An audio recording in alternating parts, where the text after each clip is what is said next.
Salut chers résilients, j'espère que vous allez bien.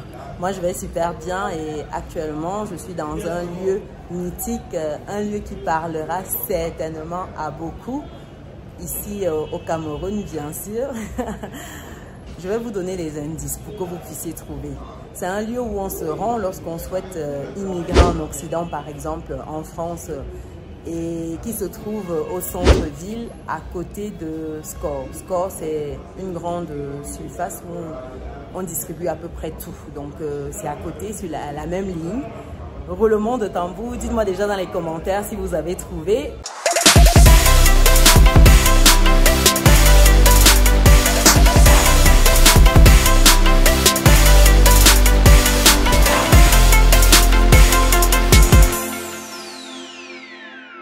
Je vous laisse voir également un autre fond. Pour les habitués, vous l'aurez compris, je suis actuellement à l'Institut français de Yaoundé. Donc l'Institut français, en fait, c'est un lieu qui regroupe plusieurs services, en fait, relatifs à tout ce qui est immigration, il faut le dire. Donc c'est une représentation qui sert un peu de passerelle pour les personnes qui souhaitent se rendre en Occident. Par exemple, vous souhaitez aller en France et vous y allez comme étudiant, il faut dire que vous allez passer par le service Campus France parce que Campus France est à l'intérieur. Et Campus France ici, quand vous allez par exemple pour des études, vous, quelle que soit votre option, vous passez par Campus France.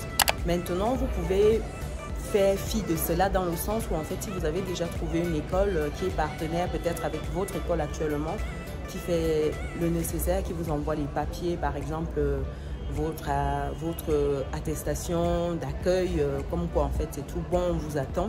Mais à Campus France, en fait, ce n'est qu'une formalité. Donc vous venez juste faire un dossier en mode de formalité. L'entretien, c'est qu'une formalité. Or, il y a d'autres personnes qui passent d'abord par Campus France pour trouver leur école, pour trouver en fait une université en fait qui pourra les accueillir. Donc il y a tous ces services là également. Quand vous êtes à l'Institut français, vous avez tout ce qui est bibliothèque, il faut le dire. Donc bibliothèque, forcément ça m'intéresse parce que récemment auteur, pour les personnes qui me suivent savent que je suis récemment auteur du livre Vivre et réussir en France.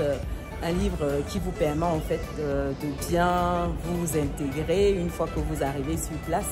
Un livre également qui vous permet d'investir sereinement une fois que vous y êtes, de sécuriser votre avenir et surtout celui de vos proches.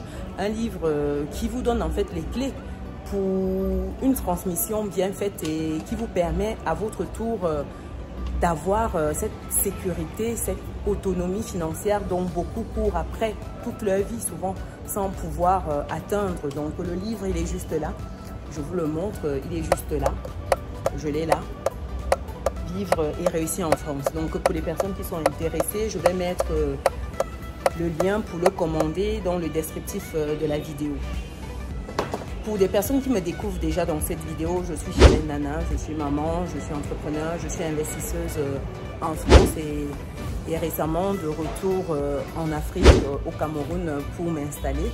Et donc, je partage au quotidien des astuces, des techniques pour avoir certaine autonomie financière et surtout pour trouver sa définition du bonheur. Parce qu'à la fin de la journée, l'idée, c'est qu'on soit heureux. Donc après cette parenthèse-là, revenons à notre sujet. Donc je disais tantôt que lorsque vous êtes à l'Institut français, vous avez plusieurs services. Il y a le service, par exemple, bibliothèque. Vous pouvez y aller pour vous ressourcer, pour lire des livres.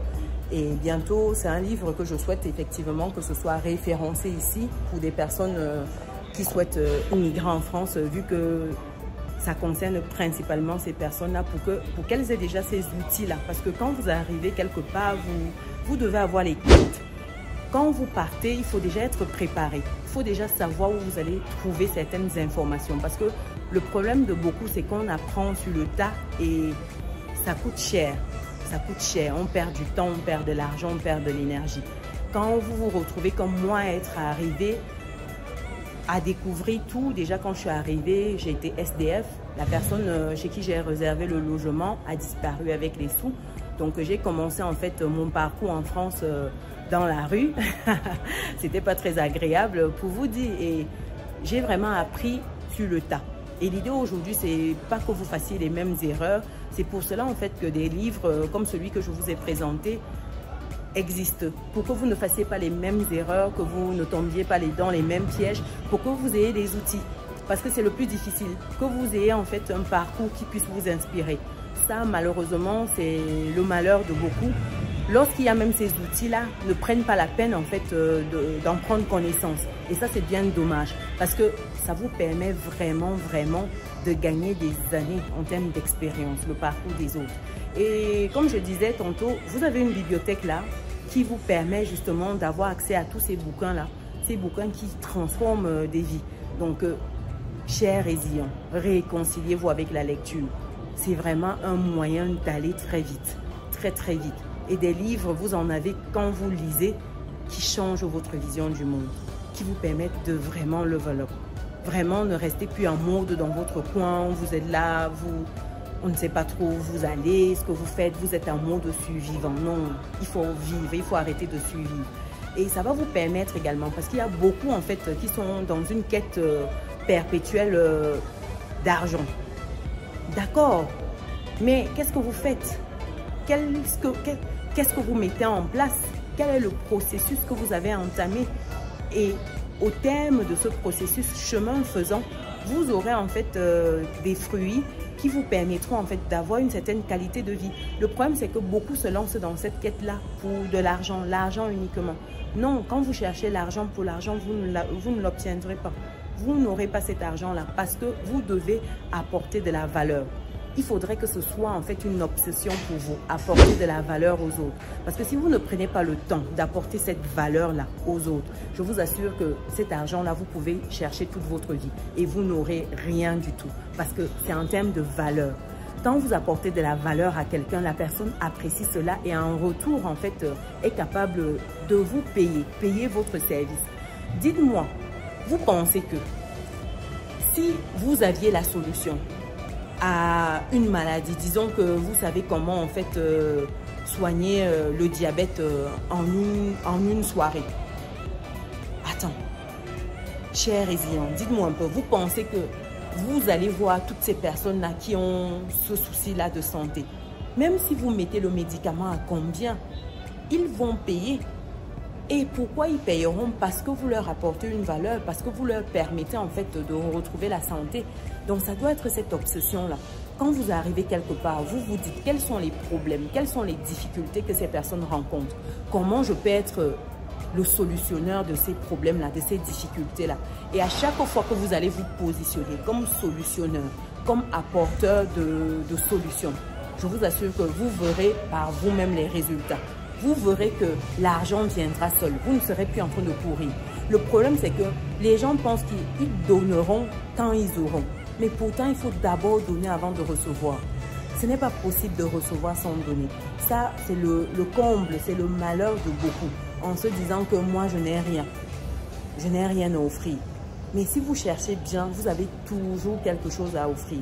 Et le problème, c'est que les gens ne prennent pas le temps de faire une introspection pour savoir qu'est-ce que j'ai comme talent, qu'est-ce que je peux offrir à mon prochain, comment je peux faire pour changer la vie d'une personne, de deux personnes, qu'est-ce que je peux faire. Et sincèrement, quand vous vous posez cette question-là, chers résilients, les réponses affluent. Parce que vous pouvez ne pas avoir de l'argent, mais vous avez le temps, qui est une ressource la plus précieuse que vous puissiez avoir. Et quand vous mettez votre temps à disposition, vous allez récolter l'expérience, la compétence. Or, beaucoup vont vous dire que oui, je cherche le travail, je ne trouve pas. Mais toi, tu es là parce que tu as le bac, parce que tu as une licence. Tu penses qu'on va te donner un travail comme ça? Cherche l'expérience, cherche la compétence. Et ça s'acquiert quand on se rend disponible. Va faire du bénévolat. Parce que les gens vont te dire que je ne trouve pas le travail. Il y a le travail dehors. Maintenant, la question c'est que vous voulez les boulots qui sont payés 500 000 francs CFA. Or, vous sortez d'école, vous avez une licence, vous avez un master, vous voulez qu'on vous paye 1 million de francs CFA parce que vous avez un master. Mais qu'est-ce que vous apportez comme valeur concrètement? Et ça, c'est le problème de beaucoup. Ne soyez pas en mode diplôme, vous restez focalisé dessus. Et c'est grave. Quand vous voyez un médecin qui chôme, c'est grave. Ça veut dire que lui, avec son doctorat, bac plus 7, n'a pas pu trouver une solution pour manger. C'est chaud, c'est chaud. Donc, dans un tel environnement, il faut apporter de la valeur parce que c'est comme cela que, chemin faisant, vous aurez votre pain. Et toutes ces personnes-là qui chôment, le pire, c'est que c'est des personnes qui sont intelligentes, c'est des personnes qui ont un bagage, mais sauf que ne voulons pas commencer petit. Il faut le dire, on commence très souvent petit, pour ne pas dire à 100%, à tous les coups on commence petit. Il peut y avoir des exceptions, des personnes qui naissent dans des familles plutôt bien loties, mais c'est souvent rare. La plupart du temps, il faut mouiller le maillot et il faut accepter de commencer petit. Ça, c'est le comble de beaucoup. Donc, quoi que vous fassiez, chers résilients, gardez à l'esprit que c'est un processus. C'est-à-dire que c'est marche après marche. Il n'y a pas d'ascenseur. Il faut prendre les escaliers. Donc, voilà pour cette petite capsule inspirée par cet endroit où je me trouve là pour cette démarche par rapport au livre. Et donc, dites-moi ce que vous pensez déjà de ce lieu-là. Est-ce que vous l'avez déjà visité? Vous voyez tout ce qu'il y a comme design, décoration. Qu'est-ce que ça vous inspire? Il y a du monde qui passe ici. C'est lorsque vous êtes dans des lieux comme ça que vous vous rendez compte que beaucoup de personnes aspirent à voyager. Et c'est bien. C'est bien de sortir un peu. C'est bien parce que ça ouvre l'esprit. Il y a des personnes qui sont nées 50 ans, sont toujours dans le même quartier, le même village. Non, vous devez sortir parce que quand vous voyagez, ça vous ouvre l'esprit. Il faut voyager. Et quand je dis voyager, il faut le faire dans les règles de l'art. Il faut aller régulièrement parce que le problème, c'est que beaucoup passent par des voies qui sont au péril de leur vie. Moi, je pense qu'il y a d'autres moyens pour arriver à ce résultat-là. Donc, quand vous avez ces possibilités-là, voyagez. Dites-moi dans les commentaires, vous êtes dans quel pays actuellement? Qu'est-ce que vous avez appris? Qu'est-ce qui vous a marqué de ce pays-là? Est-ce que vous allez y rester longtemps? Dites-le dans les commentaires. Pour des personnes qui ne sont pas encore dans notre belle communauté, c'est le moment de cliquer sur le bouton qui s'affiche, d'activer la cloche de notification et de partager. Partagez cette vidéo. Ça va inspirer quelqu'un autour de vous. Vos amis, la famille, ça inspirera forcément quelqu'un. Donc, on se donne rendez-vous dans une prochaine vidéo. Ciao!